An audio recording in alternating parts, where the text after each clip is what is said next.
The question is, Hema is one of the most successful manager of the company Cobb Limited. She uses her creativity and initiative in handling challenging situations at the work.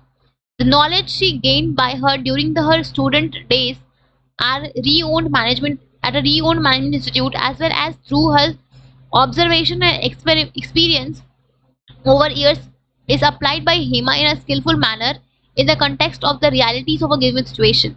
She often reads books and other literatures in various fields of management to keep her knowledge updated.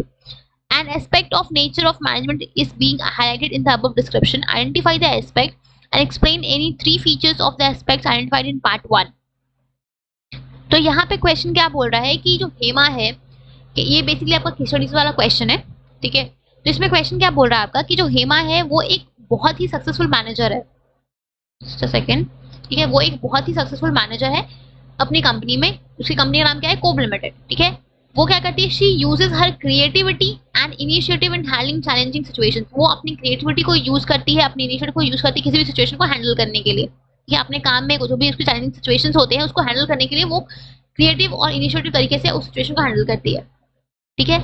The knowledge she gained by her during her student days at a re-owned management institute as well as through her observation experience over the years is applied by Hema। तो हेमा ने जो भी knowledge gain करा है जब वो student में थी, जब वो एक कॉलेज में थी, तो उस कॉलेज से उसने जो भी एक्सपेरिमेंट, जो भी उसने नॉलेज गेन कर रखा है उसको वो यूज करती है, ठीक है, इन अ स्किलफुल मैनर, ठीक है। उसको वो अपने तरीके से यूज करती है, स्किलफुल तरीके से यूज करती है किसी भी गिवन सिचुएशन में, किसी भी आपके रियलिटीज ऑफ गिवन सिचुएशन में, राइट। तो शी ऑफन रीड बुक्स हैं, और वो अपने जो भी मैनेजमेंट की बुक्स है, लिटरेचर, उसको वो ऑफन हमेशा पढ़ती रहती है ताकि अपने नॉलेज को अपडेटेड रखने के लिए। तो यहाँ पे किस नेचर ऑफ मैनेजमेंट को हाईलाइट किया गया है? तो अगर आप देखो, हमने क्या पढ़ा कि जो नेचर ऑफ मैनेजमेंट या तो वो साइंस होगा या फिर आर्ट होगा या फिर प्रोफेशन होगा, राइट। अब हमें ये फाइंड आउट करना है कि यहाँ पे कौन सी नेचर ऑफ की बात की गई है। तो आपने क्वेश्चन को पढ़ा हुआ है, तो इसमें क्या बात, इसमें किस चीज की बात है कि उसके लिए जो भी इंस्टीट्यूट से नॉलेज ली है उसको वो अपने तरीके से यूज करती है। आप यहाँ देखो, ये जो लाइन है आपका हर क्रिएटिविटी एंड इनिशिएटिव, यहाँ पे भी बात की वो जो भी उसने नॉलेज जिसको वो अपने तरीके से यूज करा है। फिर अगेन इस लाइन में लिखा हुआ है कि जो भी हेमा ने नॉलेज दिया था उसको वो स्किलफुल मैनर में यूज करती है, राइट। तो कहीं ना कहीं जो भी उसके पास एक्जिस्टिंग नॉलेज है, थ्योरेटिकल नॉलेज, उसको वो अपने अकॉर्डिंग पर्सनलाइज्ड वे में यूज कर रही है। मीन्स कहीं ना कहीं ये जो आपका नेचर है ये किससे रिसेंबल करता है? आपके आर्ट फॉर्म से रिसेंबल करता है। कि हमने क्या पढ़ा कि जो आर्ट में क्या होता है, आपकी थ्योरेटिकल नॉलेज एग्जिस्ट करती है, ठीक है। आप किसी भी आर्ट फॉर्म को किस तरीके से यूज करते हो वो एक पर्सन टू पर्सन वैरी करता है, ठीक है। और वो आपकी क्रिएटिविटी और प्रैक्टिस पे बेस्ड होती है। आप उसको जितना ज्यादा प्रैक्टिस करोगे उतना ज्यादा आप उसमें और क्रिएटिव होगा, उतना ज्यादा आपकी वो जो क्रिएटिविटी हो और इंक्रीज होगी, राइट। तो यहाँ पे आपका जो फीचर, जो नेचर ऑफ मैनेजमेंट हायर किया दैट इज ऑफ आर्ट, ठीक है। तो पहला पार्ट का आंसर क्या होगा कि the nature of management is art, ठीक है। Art is the nature of, just a second,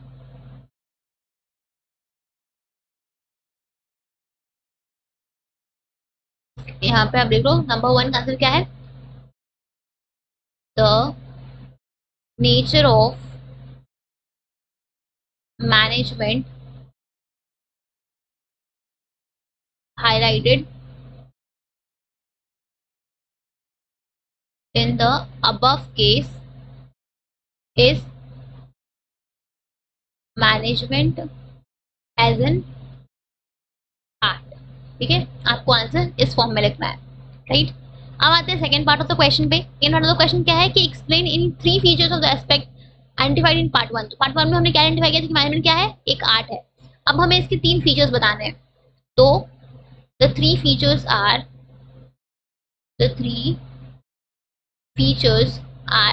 क्या फीचर होता है आपका? पहला है आपका existence of theoretical knowledge,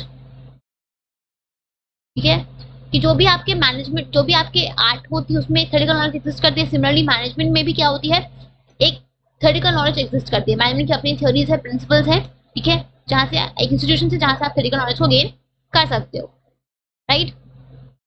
second is your personalised application. अब जैसे कि आर्ट फॉर्म में क्या होता है कि आपने जो भी थियोरेटिकल नॉलेज जिसको आप किस वे में यूज करते हो वो पर्सन टू पर्सन वैरी करता है। Similarly in case of management also, आपने जो भी थ्योरी का नॉलेज ली है उसको एक मैनेजर किस वे में यूज करता है सिचुएशन में, वो पर्सन टू पर्सन वैरी करता है, वो मैनेजर टू मैनेजर वैरी करेगा, राइट। सो इसकी जो एप्लीकेशन होती है दैट इज पर्सनलाइज्ड वे। कहीं ना कहीं उसमें एक पर्सनल टच किसी भी सिचुएशन को हैंडल करने का तो जो तरीका होता है वो हर मैनेजर का वैरी करेगा, उसमें एक पर्सनल टच आ जाती है, ठीक है। वो उसकी यूनिकनेस पे, उसकी स्किल्स पे डिपेंड करता है, ठीक है। Number 3 is your based on practice and creativity, ठीक है। Based on practice and creativity, तो जो भी आपके आर्ट होते हैं उसमें क्या होता है कि आप उसको जितना ज्यादा प्रैक्टिस करोगे उतना ज्यादा उसमें आपकी और क्रिएटिविटी इंक्रीज होगी। देखो आप किसी भी आर्ट फॉर्म को किस तरीके से यूज करते हो वो आपकी क्रिएटिविटी पर डिपेंड करता है, ठीक है। आप जितना ज्यादा उसको प्रैक्टिस करो उतना ज्यादा आप उसमें उतना ज्यादा आपकी क्रिएटिविटी जो है वो इंक्रीज होगी, right. Similarly in case of management also, आप मैनेजमेंट की जो भी आपकी थ्योरेटिकल नॉलेज है, जो भी आपकी थ्योरेटिकल नॉलेज एग्जिस्ट करती है, उसको आप किस तरीके से यूज करते हो, आप जितना ज्यादा प्रैक्टिस करो उतनी ज्यादा आपकी जो क्रिएटिविटी है वो और इंक्रीज करेगी, ठीक है। आप किसी भी सिचुएशन को किस तरीके से हैंडल करते हो, आप किसी भी सिचुएशन को हैंडल करने के लिए उस थ्योरीज को किस तरीके से यूज करते हो, वो आपकी पर्सनल क्रिएटिविटी पे, पर्सनल स्किल्स पे डिपेंड करता है, राइट। तो यहाँ पे जो आपका मैनेजमेंट है, ठीक है, वो भी आपका प्रैक्टिस और क्रिएटिविटी पे यूज डिपेंड करता है, ठीक है। आप जो भी थ्योरी का नॉलेज को कितना क्रिएटिवली यूज करते हो, that all depends on the individual to individual, ठीक है। तो कहीं ना कहीं ये जो आपके तीनों फीचर्स होते हैं ये आपके आर्ट में भी प्रेजेंट है और आपके मैनेजमेंट में भी प्रेजेंट है। These are the 3 features of the management as an art, ठीक है। You need to give a brief explanation of all these 3 points, ठीक है। Make sure you give a brief explanation, right? Okay.